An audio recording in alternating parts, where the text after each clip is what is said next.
And now the major piece on tonight's program, which Dan Hyman and Noah Fotis have been wanting to play for years, and which we decided we'd tackle after our very rewarding experience playing Brahms and Kevin Scott together.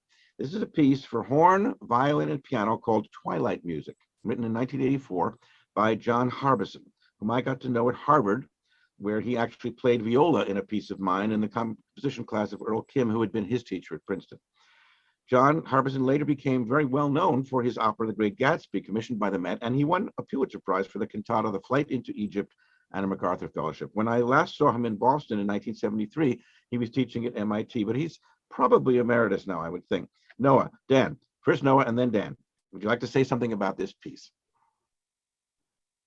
Certainly, Leonard. I'd like to begin by reading the composer's own prefatory note about the piece.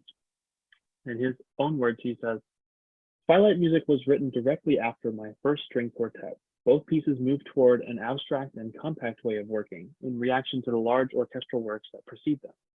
The quartet shows, obviously, being outwardly tense and without illusion. The present piece shelters abstract structure origins beneath a warmer exterior. The horn and violin have little in common. Any merging must be trompe l'oreille or an aural illusion, and they share material mainly to show how different they project it. In this piece, the two meet casually at the beginning and part rather formally at the end. In between, they follow the piano into a presto, which dissolves into the twilight halftones that name the piece. The third section, an antiphon, is the crux, the origin of the piece's intervallic character. It is the kind of music I'm drawn to, where the surface seems simplest and most familiar, where the piece seems to make no effort, but some purposeful, independent musical argument is at work.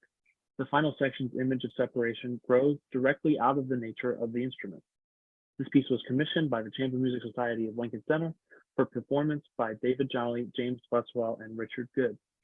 Such virtuosity as possessed by these artists allowed me to write with reckless subtlety for instruments which I heard meeting best under cover of dusk.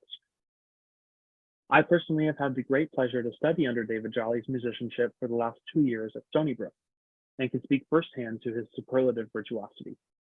Almost every work Professor Jolly commissions ends up accompanied by a note referring to his absolute control of the horn's 4+ range, as well as most of these works supplying appropriately demanding parts for every player.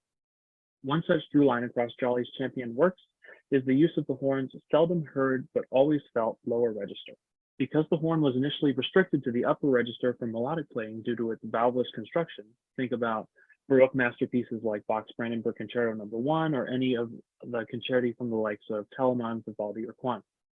Many modern compositions prefer to keep the horn in a higher register to maximize showmanship and virtuosity in a traditional sense. Reactionary trends in composition have since brought about a slew of works for low horn as distinct from the aforementioned high horn convention. However, Jolly's supreme command of the whole instrument allowed him to usher in dozens of new works that make use of seemingly every note possible on the horn. Twilight Music is an incredibly challenging work, and for anyone familiar with the works intended for Jolly, it is unmistakably written with him in mind. Thanks, Noah. Dan. John Harbison's Twilight Music is written in a rich and subtle idiom ranging between free atonality and jazz.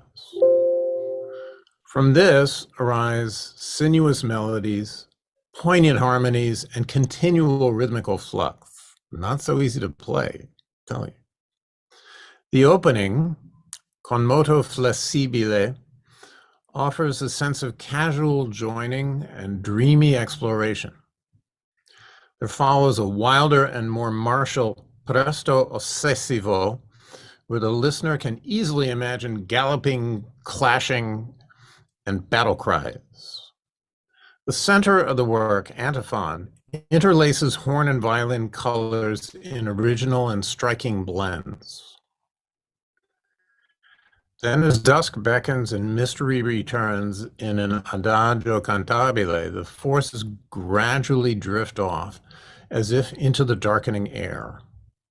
Notably, Harbison points out that the instruments share common musical material more to accentuate rather than suppress their inherent differences. And now here is Twilight Music by John Harbison.